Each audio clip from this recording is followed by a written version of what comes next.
Hello, नमस्कार दोस्तों। बहुत-बहुत स्वागत आपका सीधी चोट चैनल में। एक बार वीडियो क्लिप देखना और समझते हैं कि इंद्रजाल क्या होता है। इंद्रजाल इंद्रजाल तो आपको भी पता होगा। इंद्रजाल से बड़ा तो कोई तंत्र ही नहीं है। क्या है बताइए, मुझे तो पता ही नहीं। इंद्रजाल एक समुद्र में घास टाइप होता है। समुद्र के अंदर? हाँ, अच्छा। वहाँ से मछुआरे अपने जाल से जो मछलियाँ पकड़ते हैं उसमें किसी-किसी में आ जाता है। वो ऐसा होता है कि यहाँ एक तना है और इस तरह से जाल फैला होता है ऊपर बाहर। ठीक है। जैसे कि मोर अपने पंख नहीं फैला लेता इस तरह से, ऊँट से तो थोड़ा सा है और वो ऐसे करके फैल जाता है। इस तरह से वो इंद्रजाल होता है। तो उससे भी बहुत सारी तंत्र सिद्धियाँ भी प्राप्त होती हैं ठीक है, समझ गया।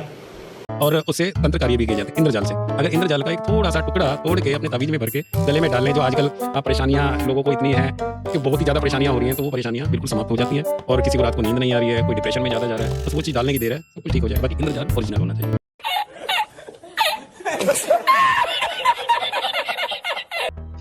ये होता है इंद्रजाल, इसको बोलते हैं इंद्रजाल। ये इतने बड़े-बड़े दाढ़ी रख के और ये भगवा धारण करके ये लोग कितनी आसानी से आप सभी को, बल्कि पूरे भारत को बेवकूफ बना रहे हैं। समुद्र में ऐसे मिलेगा, वो इंद्रजाल होता है। अरे इंद्र माने क्या होता है? इंद्र माने होता है इंद्री। कितनी इंद्रियां हैं ये आप जान लो। 14 प्रकार की इंद्रियां हैं, जिनमें से 5 कर्मेंद्रियां, 5 ज्ञानेंद्रियां और 4 प्रकार के अंतकरण हैं। इंद्रिया माने क्या होता है? इंद्री हमारी ये, जिसे मानव शरीर पूरा निर्मित है इन इंद्रियों से, इनके ही चलाए चलता है वो इंद्रियां। इस बारे में कहा गया है इंद्रजाल के अंतर्गत, लेकिन इन लोगों ने कुछ नया अफवाह बना के तैयार कर दिया। इंद्रजाल मतलब ये, देश को ज्यादा खतरा ना मुसलमानों से है ना बाहरी ताकतों से है, सबसे ज्यादा खतरा भारत को इनके जैसे अंधविश्वासी और कपोल कल्पी व्यक्तियों से है, जिन्होंने सनातनता के नाम पे बिल्कुल अंधकार फैला रखा है। पूरा अंधकार फैला रखा है इन्होंने सनातनता के नाम पे, और वो इसलिए फैला रहे हैं क्योंकि आप लोगों की कोई रुचि है नहीं उपनिषद वेदांत में। आप लोगों की रुचि नहीं है, आपको नहीं पता है, इसलिए इसके जैसे लोग बेवकूफ बनाते रहेंगे हमेशा। और यही एक छोटी सी बात आपको समझ में नहीं आ रही। मैं अपने चैनल के माध्यम से बार बार यही गुहार लगाता हूं कि शिक्षा में वेदांत आना चाहिए, शिक्षा में उपनिषद गीता आनी चाहिए, ताकि आने वाला भविष्य, आने वाली पीढ़ी इन जैसे लोगों के हत्थे ना चढ़े। लेकिन ये छोटी सी बात लोगों के कानों में नहीं उतरती। पता नहीं इतना भी चिंतन करने योग्य नहीं बचे हैं कि ये आदमी क्या कह रहा है। कम से कम इसका तो मूल्यांकन करके निष्कर्ष निकाल लें, इतना भी नहीं कर पा रहे।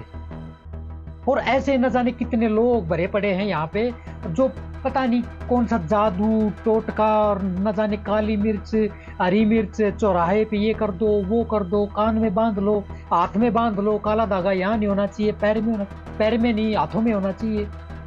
न जाने कितने लोग ऐसे फालतू की चीजों से भरे पड़े हैं। और यूट्यूब, इंस्टाग्राम और फेसबुक तो बिल्कुल लबालब भरे हैं जैसे लोगों से।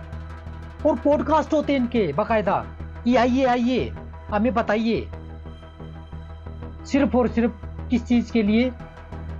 ख्याति पाने के लिए। और ख्याति भी इसलिए पा रहे हैं क्योंकि आप लोग इनकी बातों को सुनते हैं, मानते हैं, क्योंकि आप लोगों को ये लगता है कि शायद मैं ये करने से मेरा ये हो जाएगा। लेकिन जो असली चीज है, केंद्रीय चीज है, उपनिषद वेदांत गीता, इस तक नहीं आना। आपने नाक से लकीर खींच रखी है कि इनकी तरफ नहीं आना, क्योंकि इनकी तरफ आ गए तो आपको पता ही ना चल जाएगा कि ये लोग क्या बोल रहे हैं। मैं ना हिंदू धर्म के खिलाफ हूं, ना सनातनता के खिलाफ हूं, बल्कि जितना पक्ष में होया जा सकता है मैं उतना, हिंदू धर्म मेरे भीतर है, सनातन धर्म मेरे भीतर है। और जितना गीता उपनिषद वेदांत को मैं चाहता हूं, जितना मैं अपने ऋषियों का चाहता हूं, उतना मैं किसी चीज को नहीं चाहता। लेकिन अगर इस तरह से गलत वर्णन उनका किया जाएगा तो मैं उंगली उठाऊंगा, ये मेरा कर्तव्य है। अगर कोई शिक्षा ना दो ज्यादा अच्छा है। गलत शिक्षा भी क्यों दे रहे हो? आपको किसने अधिकार दिया ये गलत शिक्षा देने का? जब आप जानते नहीं इसके बारे में, पहचानते नहीं इसके बारे में, ये दाढ़ी बढ़ाने से कुछ नहीं होने वाला। बिल्कुल वही सेम भगवा और ये पूरी दाढ़ी वाड़ी करके टीका वगैरह लगा करके आप सामने प्रकट हो जाते हो ऐसे कि लोगों का भरोसा बन जाए। हाँ, ये कहेगा तो सच ही कहेगा। चोर है ये, चोर। अब भी निकल लो इनके इंद्रजाल से। ये आपको भरमा रहे हैं और सत्य से जितना दूर किया जा सकता है उतना दूर लेके जा रहे हैं आपको। कुछ तो पशु ये एडवर्टाइजमेंट वाले आपको बना रहे हैं और उससे ज्यादा पशुता आपके भीतर ये लोग भर रहे हैं, क्योंकि इनको नहीं पता ना दुख को दूर किया कैसे जा सकता है। जब इनको नहीं पता हो तो आपको क्या बताएंगे ये।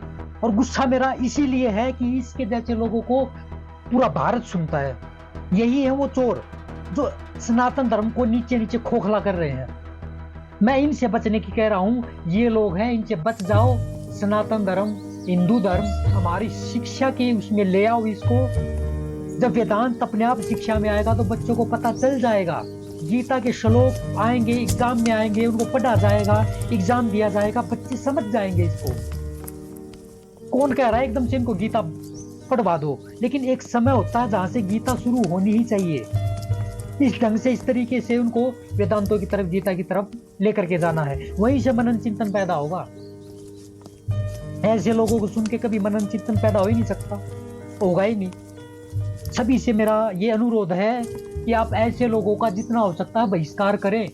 ये लोग उभरने नहीं देंगे देश को, कैसे भी नहीं उभरने देंगे। जय हिंद, जय भारत, वंदे मातरम।